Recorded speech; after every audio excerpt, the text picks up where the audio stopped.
നമസ്കാരം, എല്ലാവർക്കും സ്വാഗതം. ഇന്നത്തെ ഡെയിലി അപ്ഡേറ്റ്സിലേക്ക്. ഇന്ന് 2026 ഏപ്രിൽ മാസം 10-ാം തീയതി വെള്ളിയാഴ്ച. ഇന്നത്തെ പ്രധാനപ്പെട്ട വാർത്താ അപ്ഡേറ്റുകളും നാളെയും വരും ദിവസങ്ങളിൽ നിങ്ങളെല്ലാവരും അറിഞ്ഞിരിക്കേണ്ട, ശ്രദ്ധിക്കേണ്ട വളരെ പ്രധാനപ്പെട്ട അറിയിപ്പുകൾ, അപ്ഡേറ്റുകളൊക്കെയാണ് ഡെയിലി അപ്ഡേറ്റ്സിൽ നിങ്ങളുമായിട്ട് ഷെയർ ചെയ്യുന്നത്. എല്ലാ പ്രേക്ഷകരും പൂർണ്ണമായിട്ട് ഈ അപ്ഡേറ്റുകൾ ശ്രദ്ധിക്കുക. നിങ്ങളെല്ലാവരും വീഡിയോ ഒന്ന് ലൈക്ക് ചെയ്ത് എല്ലാ പ്രേക്ഷകരിലേക്കും മറക്കാതെ ഷെയർ ചെയ്ത് എത്തിക്കുക. നമ്മുടെ വാട്സപ്പ് ഗ്രൂപ്പിൽ ജോയിൻ ചെയ്യുക. വാർത്തകളും അറിയിപ്പുകളും എല്ലാ ദിവസവും കൃത്യമായി നിങ്ങൾക്ക് വാട്സപ്പ് ഗ്രൂപ്പിൽ ലഭ്യമാകുന്നതാണ്. വാട്സപ്പ് ഗ്രൂപ്പിൻ്റെ ലിങ്ക് വീഡിയോയുടെ ഡിസ്ക്രിപ്ഷനിൽ കമൻറ്റിൽ നൽകിയിട്ടുണ്ട്. സോ എല്ലാ പ്രേക്ഷകരും മറക്കാതെ ഏതെങ്കിലും ഒരു ഗ്രൂപ്പിൽ ജോയിൻ ചെയ്യുക. വാർത്തകൾ എല്ലാവരിലേക്കും ഷെയർ ചെയ്യുക. ഏറ്റവും ആദ്യത്തെ പ്രധാനപ്പെട്ട വാർത്താ അപ്ഡേറ്റ്: കേരള നിയമസഭാ തെരഞ്ഞെടുപ്പിൻ്റെ വോട്ടെടുപ്പ് ആവേശകരമായിട്ട് പൂർത്തിയായി. 4 ആഴ്ച നീണ്ട തീപാറുന്ന പ്രചരണങ്ങൾക്കും വിവാദങ്ങൾക്കും ഒടുവിൽ പോളിംഗ് ബൂത്തുകളിലെത്തിയ ജനത മികച്ച പോളിംഗ് ശതമാനമാണ് ഇത്തവണ രേഖപ്പെടുത്തിയത്. ഏറ്റവും പുതിയ കണക്കുകൾ പ്രകാരം സംസ്ഥാനത്ത് 78.23% വോട്ടുകൾ രേഖപ്പെടുത്തിയിട്ടുണ്ട്. വോട്ടർ പട്ടിക പരിഷ്കരണത്തിന് ശേഷം നടന്ന തെരഞ്ഞെടുപ്പ് ആയതിനാൽ തന്നെ 2021 വർധനവ് ഇത്തവണത്തെ പോളിംഗിൽ വളരെ പ്രകടമാണ്. കടുത്ത വേനൽ ചൂടിനെ അവഗണിച്ചും വൈകുന്നേരമൊക്കെ വൈകിയും പോളിംഗ് സ്റ്റേഷനുകളിൽ വോട്ടർമാരുടെ നീണ്ട നിര തന്നെ ദൃശ്യമായിരുന്നു. ജില്ല തിരിച്ചുള്ള കണക്കുകളിൽ എറണാകുളവും കോഴിക്കോടുമാണ് മുന്നിട്ട് നിൽക്കുന്നത്. ഈ 2 ജില്ലകളിലും പോളിംഗ് ശതമാനം 80% കടന്നു. അതേസമയം പത്തനംതിട്ടയിലാണ് ഏറ്റവും കുറഞ്ഞ പോളിംഗ് 70.38% രേഖപ്പെടുത്തിയത്. ഇനി വോട്ടെണ്ണൽ നടക്കുന്ന മെയ് 4 വരെയുള്ള കാത്തിരിപ്പിൻ്റെ 25 ദിനങ്ങൾ രാഷ്ട്രീയ മുന്നണികൾക്ക് വിജയപരാജയങ്ങൾ കണക്കുകൂട്ടാനുള്ള ഒരു അവസരമാണ്. അടുത്ത പ്രധാനപ്പെട്ട വാർത്താ അപ്ഡേറ്റ്: നമ്മുടെ രാജ്യത്തെ അടുക്കളകളിൽ വലിയൊരു മാറ്റത്തിന് കേന്ദ്ര സർക്കാർ തുടക്കമിടുകയാണ്. രാജ്യത്തെ piped natural gas PNG pipe ലൈനുകൾ എത്തിയ പ്രദേശങ്ങളിൽ ഇനി മുതൽ LPG സിലിണ്ടറുകളുടെയൊക്കെ തന്നെ വിതരണം പൂർണ്ണമായിട്ടും അവസാനിപ്പിക്കാനാണ് സർക്കാർ ഇപ്പോൾ തീരുമാനിച്ചിരിക്കുന്നത്. അന്താരാഷ്ട്ര വിപണിയിലെ ക്രൂഡ് ഓയിൽ വില കയറ്റവും അതുപോലെ തന്നെ മിഡിൽ ഈസ്റ്റിലെ സംഘർഷങ്ങൾ മൂലവും LPG ഇറക്കുമതിയിലൊക്കെ തന്നെ നേരിടുന്ന വെല്ലുവിളികളും കണക്കിലെടുത്താണ് ഈ ഒരു കർശന നീക്കം. 2026 പുതുക്കിയ പെട്രോളിയം പ്രകൃതിവാതക നിയമപ്രകാരം പൈപ്പ് ലൈൻ സൗകര്യം ലഭ്യമായിട്ടും അത് ഉപയോഗിക്കാത്തവർക്ക് ഇനി സിലിണ്ടറുകൾ ലഭിക്കില്ല. പുതിയ ഉത്തരവ് പ്രകാരം നിങ്ങളുടെ പ്രദേശത്ത് PNG കണക്ഷൻ ലഭ്യമാണെങ്കിൽ ഗ്യാസ് കമ്പനികൾ നിങ്ങൾക്ക് ഔദ്യോഗിക അറിയിപ്പ് നൽകുന്നതാണ്. ഇത്തരത്തിൽ നോട്ടിഫിക്കേഷൻ ലഭിച്ചാൽ കൃത്യം 3 മാസത്തിനുള്ളിൽ നിങ്ങൾ PNG കണക്ഷനിലേക്ക് മാറിയിരിക്കണം. ഈ സമയപരിധി കഴിഞ്ഞാൽ ഉപഭോക്താവിൻ്റെ LPG കണക്ഷൻ റദ്ദാക്കപ്പെടുകയും സിലിണ്ടർ വിതരണം നിർത്തുകയും ചെയ്യുന്നതാണ്. പൈപ്പ് ഗ്യാസ് സംവിധാനമൊക്കെ തന്നെ കാര്യക്ഷമമാക്കാനും ഇറക്കുമതി ചെയ്യുന്ന ചെലവേറിയ ഇന്ധനത്തിൻ്റെ പകരമായിട്ട് ആഭ്യന്തര പ്രകൃതിവാതക ഉപയോഗം വർദ്ധിപ്പിക്കാനുമാണ് ഇതിലൂടെ ഇപ്പോൾ കേന്ദ്രം ലക്ഷ്യമിടുന്നത്.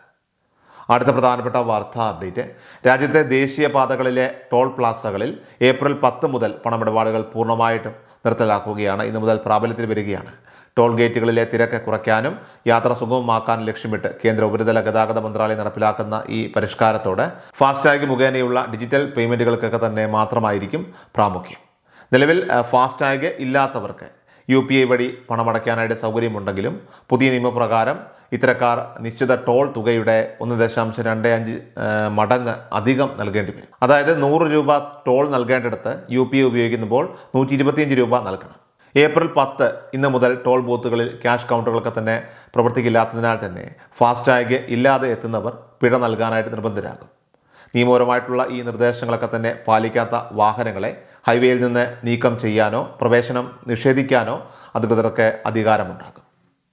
ഇതിന് പുറമെയായിട്ട് ഏപ്രിൽ 1 മുതൽ ഫാസ്ടാഗ് അതിൻ്റെ വാർഷിക പാസ് നിരക്ക് 3000 രൂപയിൽ നിന്ന് 3075 രൂപയായിട്ട് വർദ്ധിപ്പിച്ചിട്ടുണ്ട്. ഈ പാസ് ഉപയോഗിച്ച് സ്വകാര്യ കാറുകൾക്ക് വർഷത്തിൽ 200 തവണ വരെ ടോൾ പ്ലാസകൾ കടക്കാവുന്നതാണ്. അടുത്ത പ്രധാനപ്പെട്ട വാർത്താ അപ്ഡേറ്റ്: നമ്മുടെ സംസ്ഥാനത്തെ സ്ത്രീ സുരക്ഷാ പദ്ധതി പ്രകാരം പ്രതിമാസം 1000 രൂപ ലഭിക്കുന്ന ഗുണഭോക്താക്കൾക്ക് ഏപ്രിൽ മാസത്തിലെ ഇൻസ്റ്റാൾമെൻറ്റ് ഇതുവരെ വിതരണം ചെയ്തിട്ടില്ല. എന്നാൽ ഈ തുക ഉൾപ്പെടെയുള്ള ആനുകൂല്യങ്ങളൊക്കെ തന്നെ വളരെ വൈകാതെ തന്നെ നമ്മുടെ അക്കൗണ്ടുകളിലേക്ക് തീർച്ചയായിട്ടും എത്തുന്നതാണ്.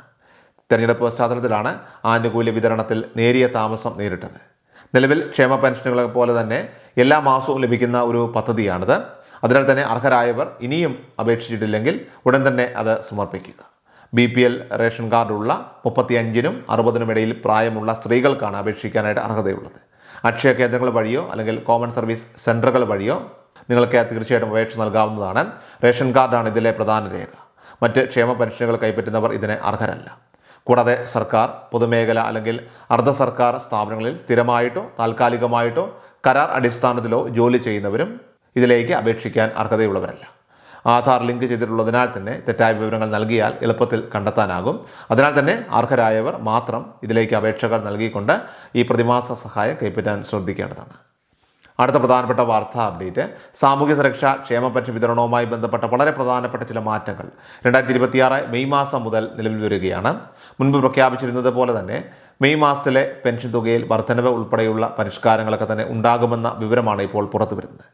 UDF, LDF, NDA ഉൾപ്പെടെയുള്ള എല്ലാ മുന്നണികളും തങ്ങളുടെ പ്രകടന പത്രികയിൽ പെൻഷൻ തുക 3000 രൂപയായിട്ട് വർദ്ധിപ്പിക്കുമെന്ന് പ്രഖ്യാപിച്ചിട്ടുണ്ട്. നിലവിൽ 63 ലക്ഷത്തോളം ആളുകൾക്ക് ആനുകൂല്യം ലഭിക്കുന്ന ഈ ഒരു പദ്ധതിയിലേക്ക് 60 വയസ്സ് പൂർത്തിയായവർ, അതുപോലെ തന്നെ വിധവകൾ, ഭിന്നശേഷിക്കാർ, കർഷക തൊഴിലാളികൾ എന്നിവർക്കൊക്കെ തന്നെ പുതുതായിട്ട് ഇതിലേക്ക് അപേക്ഷിക്കാവുന്നതാണ്. ഗ്രാമപഞ്ചായത്ത്, മുനിസിപ്പാലിറ്റി അല്ലെങ്കിൽ കോർപ്പറേഷൻ തലങ്ങളിലൊക്കെ തന്നെ അക്ഷയ കേന്ദ്രങ്ങൾ വഴിയോ അല്ലെങ്കിൽ കോമൺ സർവീസ് സെൻറ്ററുകൾ വഴിയോ നിങ്ങൾക്ക് ഓൺലൈനായിട്ട് ഇതിലേക്ക് അപേക്ഷ സമർപ്പിക്കാൻ സാധിക്കുന്നതാണ്. ഇതിനായിട്ട് ഗുണഭോക്താവിൻ്റെ photo, Aadhaar card, ration card എന്നിവയുടെയൊക്കെ തന്നെ പകർപ്പുകൾ, അതുപോലെ തന്നെ ബാങ്ക് അക്കൗണ്ട് വിവരങ്ങൾ, ആവശ്യമായ പക്ഷം മെഡിക്കൽ ബോർഡ് സർട്ടിഫിക്കറ്റ് ഉണ്ടെങ്കിൽ അത്, അതുപോലെ തന്നെ സത്യപ്രസ്താവന എന്നീ രേഖകൾ കരുതേണ്ടതാണ്. പെൻഷൻ തുക നേരിട്ട് കൈകളിൽ ലഭിക്കേണ്ടവർക്ക് അതിനുള്ള സൗകര്യവും ലഭ്യമാണ്.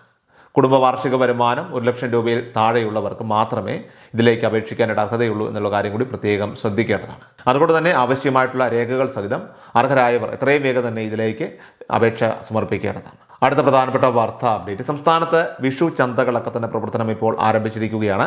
13 ഇനം സബ്സിഡി സാധനങ്ങൾക്ക് പുറമെയായിട്ട് 1250 രൂപ വില വരുന്ന 16 ഇനങ്ങൾ അടങ്ങിയ പ്രത്യേക കിറ്റും ചന്തകളിൽ ലഭ്യമാണ്.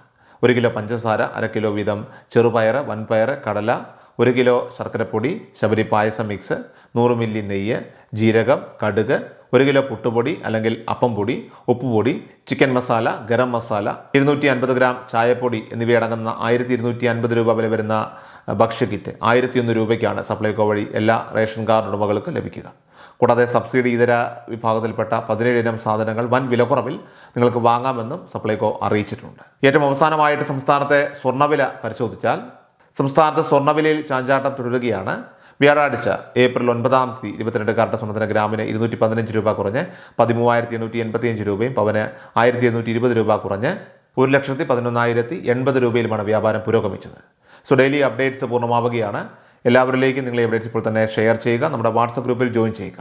വാർത്തകളും അറിയിപ്പുകളും എല്ലാ ദിവസവും കൃത്യമായി നിങ്ങൾക്ക് വാട്സപ്പ് ഗ്രൂപ്പിൽ ലഭ്യമാകുന്നതാണ്. വാട്സപ്പ് ഗ്രൂപ്പിൻ്റെ ലിങ്ക് വീഡിയോയുടെ ഡിസ്ക്രിപ്ഷനിൽ തന്നെ കമൻറ്റിൽ നൽകിയിട്ടുണ്ട്. എല്ലാ പ്രേക്ഷകരും മറക്കാതെ ഏതെങ്കിലും ഒരു ഗ്രൂപ്പിൽ ജോയിൻ ചെയ്യുക. വാർത്തകൾ എല്ലാവരിലേക്കും ഷെയർ ചെയ്യുക. വീണ്ടും ഡെയിലി അപ്ഡേറ്റ്സുമായിട്ട് നമുക്ക് നാളെ കാണാം. അതുവരേക്കും നന്ദി, നമസ്കാരം. കൃഷൽ മീഡിയ എല്ലാ ദിവസവും വാർത്തകളും അറിയിപ്പുകളും ഡെയിലി അപ്ഡേറ്റ്സും ലഭിക്കാൻ ഇപ്പോൾ തന്നെ ചാനൽ സബ്സ്ക്രൈബ് ചെയ്യുക, ഫോളോ ചെയ്യുക.